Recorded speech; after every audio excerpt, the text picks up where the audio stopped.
खबर देखने से पहले इस चैनल को सब्सक्राइब करें।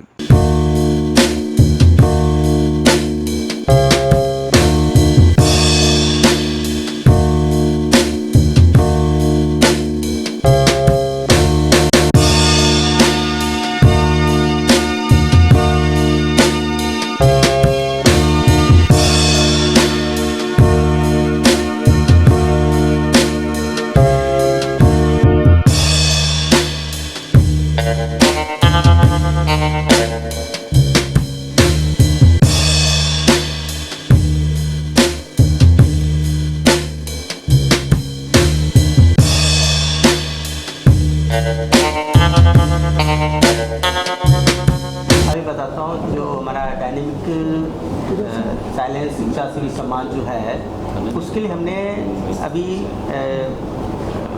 पिछले हमने हफ्ते जो है हमने उसका ऑनलाइन लिंक डाला हुआ था सब जगह फेसबुक पे और डिजिटल मैंने इसको प्रमोशन किया था और उसमें अभी तक हमारे पास में लगभग 56 नॉमिनेशन आए हैं जिसमें सिर्फ हम सिर्फ 50 लोगों की वहाँ पे नॉमिनेशन कर रहे हैं। इसमें हमने जूरी कमेटी बनाई है जिसमें हमारी जूरी कमेटी में आदरणीय प्रोड्यूसर डायरेक्टर एक्टर धीरज कुमार जी हैं हिंदुस्तान से और 2 लोग हमारे लंदन से हैं USA से हैं। ऐसे 5 लोगों की जूरी कमेटी बनाई है और हमारी जूरी कमेटी में हमारी कमेटी का कोई व्यक्ति उसमें शामिल नहीं है जिससे ये जो नॉमिनेशन आए लोगों का प्रोफाइल चेक होगा जिन्होंने सच में काम किया है निष्पक्ष रूप से उनको सम्मानित किया जाए। तो इसलिए हमने किसी का भी कोई रेफरेंस नहीं दे रहे। जो भी नॉमिनेशन आए हम जूरी कमेटी को देंगे, जूरी कमेटी प्रोफाइल देखेगी और जो भी उनको अच्छा लगेगा उसका मार देंगे, हमको दे देंगे, हम उनको फाइनल करेंगे। आपको सम्मान मिलेगा। हाँ, हर क्षेत्र से मतलब देखिए क्या शिक्षा श्री सम्मान है। शिक्षा के लिए मैं समझता हूँ कि हर व्यक्ति कहीं ना कहीं कार्य करता है, छोटा मोटा कहीं ना कहीं करता है। मैंने देखा है कि हमारे कुछ मित्र हैं जो IAS अधिकारी हैं, बड़ी पोस्ट पे हैं, कस्टम में हैं, GST में हैं, इनकम टैक्स में हैं, लेकिन वो लोग एजुकेशन के लिए काम कर रहे हैं, अधिकारी हैं, वो किसी न किसी बच्चे की फ़ीस भरते हैं। जब हमने उनसे बात की तब उन्होंने बताया कि भाई देखो 4 बच्चे हमने अडॉप्ट करके रखे हैं जो इसी स्कूल में इतना पैसा देते हैं। तो हर कोई अपने अपने क्षेत्र में शिक्षा के लिए थोड़ा थोड़ा काम कर रहा था, लेकिन खुलकर जो अभियान होना चाहिए था इस देश में नहीं हो पाया, अभी तक नहीं हो पाया। मैं चाहता हूँ ऐसे लोग करते हैं, NGO करते हैं और हमारे प्रधानमंत्री आदरणीय मोदी जी भी शिक्षा के लिए बढ़ावा दे रहे हैं, उनकी बात करते हैं शिक्षा के लिए। लेकिन इस देश में जैसे स्वच्छता अभियान हुआ था, हर कोई आज कूड़ा फेंकने से पहले एक बार मोदी जी को दिमाग में याद कर लेता है। तो मैं चाहता हूं कि आने वाले समय में शिक्षा के लिए लोग काम करें और यही अभियान जैसे स्वच्छ भारत हिट हो गया, ऐसे शिक्षा दान अभियान हिट हो जाए। हर कोई जो सक्षम है एक बच्चे को अगर एडॉप्ट कर ले, एक बच्चे को शिक्षित बना दे तो हमारा देश पूरे विश्व का जो हम लोग महागुरु बनना चाहते हैं सच में बन जाएंगे। सिर्फ शिक्षा I'll brief on this point. What question you asked, that it's not only for the education. Education doesn't mean the book and copy and the pen and not degree. Education mean anything which is benefiting the society, making the community better and progressive. Either in, as he said, about Swachhata Abhiyan, or in study or education, or in empowering the poor, lower background, or like empowering the women. Anything wherever the achievement which you are taking a flag that this thing I am going to do, like you press reporters, you are going to make this world to know that what is going on. This is also an achievement. Few press reporters, they focus on the wrong things, few they focus on the right thing. So whatever you are doing which is going to benefit the society, any achievement in cooking, in writing, in music, in filming, anything, so which is giving the positive impact on the society, that we are looking forward for those achievers to give this award, not on the for education. कैसे board पे आया, किस तरह से ये board पे आया, किस तरह किस सॉरी कैसे बोर्ड पे आया, कैसे ऐसा अपनी के साथ? हाँ, तो डॉक्टर रेणुराज जी से हमारा जो संपर्क हुआ आदरणीय हमारी सोमा दीदी का एक बड़ा सहयोग है हमारे शिक्षा दान में, और शिक्षा दान अभियान में ही एक नहीं, शिक्षा स्थान में ही इनसे मेरी परिचय हुई थी। एक संजय जी का जो पुणे सूर्य में दत्ता award। सूर्य दत्ता, उसमें शिक्षा के विषय में हम लोग को अवार्ड मिला था दोनों को, और हम लोग एक ही दिन में हृदय से जुड़ गए और हमने इनसे जुड़वाया, क्योंकि ये बहुत अच्छा काम कर रहे हैं और दोनों बहुत सुंदर। तो और इन्होंने जो अभी बात कही ना कि शिक्षा का मतलब बहुत ब्रॉड है, जो इन्होंने कहा, शिक्षा खाली पढ़ाई लिखाई से नहीं होती है, किसी को मदद करने की जो बुद्धि, ये भी एक बहुत बड़ी शिक्षा है, ये एक संस्कार है। ये शिक्षा जब ये सब मिलके, किसी अगर एक औरत गांव में है, वो क्या करेगी, उसको खाली वो तो पढ़ाई लिखाई नहीं कर सकती ना, उसको कैसे उसको हम सशक्त बनाए, अपने पैर पे खड़ा कर, ये भी एक शिक्षा है। तो इन्होंने जो कहा बहुत सुंदर। तो वो ये रहा कि जब संपर्क हुआ, दीदी का इतना बड़ा प्रोफाइल है, और उसके बाद में अभी शिक्षा अभियान के लिए हमको भी लंदन में 29 अक्टूबर को जो हमको सम्मान मिला, अवार्ड मिला मुझे, तो उसका इनविटेशन जब आया तो दीदी से संपर्क हुआ, मेरा वीज़ा वगैरह जब फटाफट हो गया, तो मतलब आप लोग बताओ कि मेरा वीज़ा लंदन के लिए, वीज़ा के लिए कितना मेहनत करना पड़ता है। मेरा वीज़ा सिर्फ 5 दिन में आया, दीदी का सहयोग था है।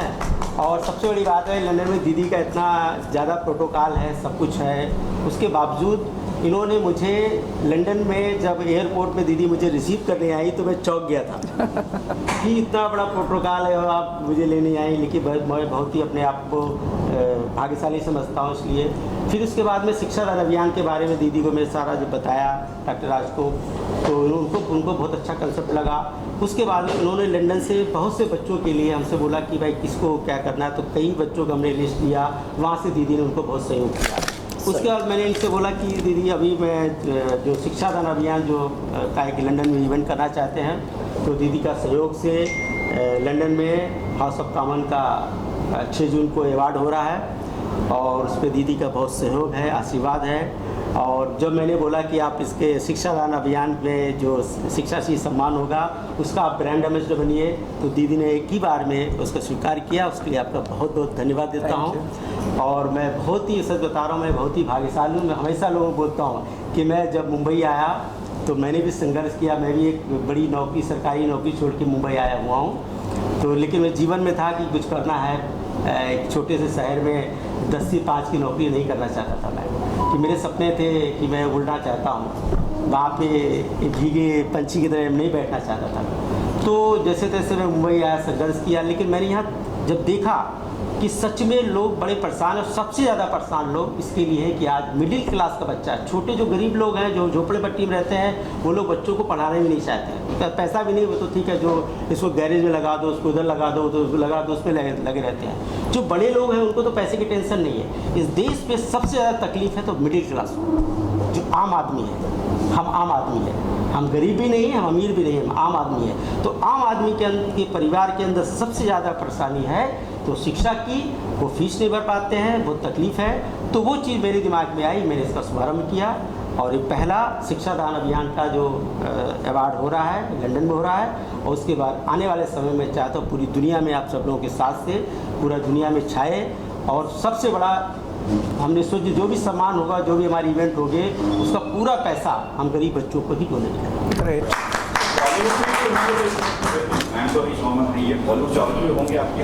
नहीं, इसमें कोई ऐसा बॉलीवुड, कोई हमारा ये बॉलीवुड का अगर कुछ लोग नॉमिनेशन आए मेरे पास में, नॉमिनेशन आए हैं, तो अगर हमारे वो उनका प्रोफाइल अप्रूव होगा, हमारी जूरी कमेटी जो है वो करेगी तो लोग जाएंगे। वरना मैं किसी को ऐसा नहीं रेफरेंस रिकमेंड, मतलब हाथ जोड़ के नहीं लेके जा रहे हो भाई आप चलो कि वहाँ पे फिल्म स्टार हो, कि फिलहाल कोई ज़रूरत नहीं। Basically dynamic silence we look for the people like Rajesh Srivastava, जो लोग समाज में कुछ अच्छा काम करते, यूनिक लीग से हट के जो काम करते हैं। और हमारा कहना ये है कि हम सब एक सेलिब्रिटीज़ हैं, हमें किसी सेलिब्रिटीज़ के लिए इंतज़ार नहीं करना है कि हमारे इस काम को करने के लिए कोई सेलिब्रिटी हमारा ब्रांड एम्बेसडर बनेगा तभी हमारा काम सफल होगा। This is not something like to entertain the people. So जो भी हम प्लेटफॉर्म लेते हैं, because we are the celebrity, हमारे कंधे पे चढ़ के ही सभी लोग सेलिब्रिटी बनते हैं। हम खुद सेलिब्रिटी हैं। हम ऐसा कुछ करें कि सेलिब्रिटीज़ हमसे कहें let me also put my hand in side, so they should also join. आपकी जर्नी रही है, मतलब कला शुरू किया आपने, आज यहाँ तक लंदन तक पहुँचे, इट्स अ लाइक जर्नी के बाद किस तरह से क्या पाया, क्या देखिए, मैं मेरी तो संघर्ष जो गाथा है मेरी बड़ी है, उस पर 500 पेज की स्टोरी लिखी जा सकती है 5 साल बाद। ठीक है, लेकिन छोटी सी बात है, मैं जब मुंबई आया तो मैंने बहुत ही छोटे मोटे जो काम, कोई छोटा मोटा नहीं होता है, मैंने भी कारखाने में काम किया है, गारमेंट की फैक्ट्री में नौकरी की है मैंने। एक अच्छी नौकरी छोड़ के आके मुंबई में 150 रुपये हफ्ते के मैं भी नौकरी करता था धरावी में, कारखाने में गारमेंट का काम। मुझे कुछ करना था, मुझे आगे बढ़ना था, यहाँ पे कोई मेरा कोई ठिकाना ऐसा नहीं था। तो एक शुरुआत हुई, फिर धीरे धीरे मैंने पढ़ा लिखा तो था ही थोड़ा बहुत, तो मैंने फिर 99 में मैंने क्राइम रिपोर्टिंग की शुरुआत की। तो मैं 99 से और लगभग 2003 तक, बस 4 से 5 साल तक मैंने एक पत्रकारिता की, क्राइम रिपोर्टिंग करता था। लेकिन मैंने देखा कि क्राइम रिपोर्टिंग जो है इस देश में हम जैसे लोग नहीं कर सकते हैं। मेरा वो टैलेंट नहीं था, क्योंकि क्राइम रिपोर्टिंग के लिए बहुत ही बोलते डेयरिंग चाहिए होती है और बड़े बड़े खेल करने पड़ते हैं। बोलते मीडिया में वो क्या बोलते स्टिंग ऑपरेशन करने पड़ते हैं। आज मीडिया के सामने खुलेआम जो असलियत है वो मैं बताना चाहता हूँ। तो उस क्षेत्र में मैं जम नहीं पाया, मतलब कार्य नहीं कर पाया, मेरा दिल भी नहीं करता था, काम करता था, पैसे आते थे। लेकिन उसके बाद धीरे धीरे मैं फिल्म इंडस्ट्री में आया, अपनी मैगज़ीन की शुरुआत की और ईश्वर की कृपा से आज 15 साल से मेरी फिल्म छोड़े मैगज़ीन जो है सफलतापूर्वक चल रही है। आज उसके हमारे आदरणीय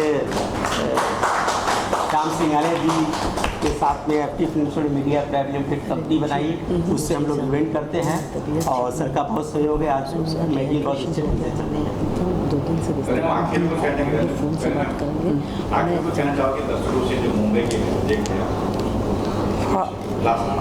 Yeah, it's a really lovely meeting all of you and मैं आप लोगों से यही कहना चाहूँगी कि आप किसी भी मुहिम को चलाने के लिए ये इंतज़ार ना करें कि कोई सेलिब्रिटी हमारे साथ होगा तभी हमारी मुहिम आगे बढ़ेगी। आप एक बार चलिए तो सही और देखिए कि एग्रीड विथ हर। एक बार चलिए तो सही और देखिए मिस्टर मानिक को हम नहीं जानते थे और मिस्टर मानिक के बायोडाटा पढ़ने के बाद, इनकी बायोग्राफी पढ़ने के बाद हमें ऐसा लगा कि हमें इनके साथ होना चाहिए। बिल्कुल बिल्कुल। शोमा जी ने बुनकरों के लिए, जिनको हम भूल चुके हैं इस दुनिया में, लोग याद नहीं करते हैं बुनकरों को। इन्होंने बुनकरों के लिए, हाथ कई काम करने वालों के लिए बहुत कुछ करा और एक डोनेशन तैयार किया। वो एक बहुत अच्छी मुहिम थी। तो जस्ट मूव फॉरवर्ड। आप सब हीरो हैं इस धरती के।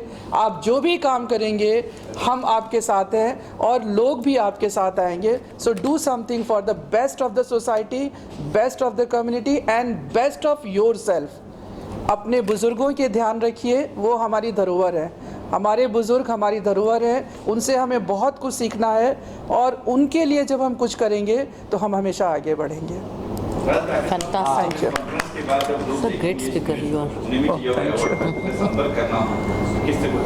हाँ, तो उसमें हमारा शिक्षादान अभियान .in है, जो हमारी वेबसाइट है www.शिक्षादानाभियान.in।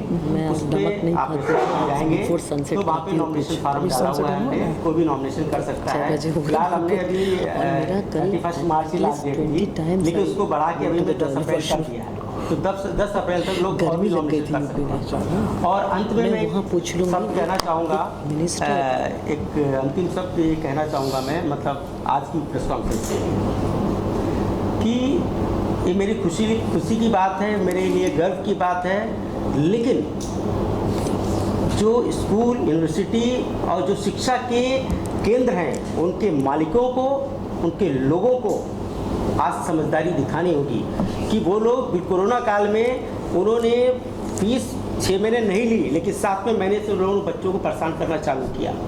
फीस नहीं भरी है तो उनको एग्ज़ाम में नहीं बैठा रहे हैं, उनको वो कर नहीं रहे। आज मैं आपको बताता हूँ, बड़ी बात बोल रहा हूँ, एक केंद्रीय मंत्री जिनका नाम लेना मंच पे मुझे अच्छा नहीं लगेगा, एक केंद्रीय मंत्री ने के पास में 2 बच्चे गए कि सर मेरा इतना फीस हो गया है, नहीं भर पा रहे हैं, स्कूल वाले परेशान कर रहे हैं। तो केंद्रीय मंत्री साहब ने उनको अपने लेटर हेड पे लेटर लिख के दिया है। मुंबई का स्कूल है, स्कूल का भी नाम नहीं ले दूँगा, अच्छा नहीं होगा।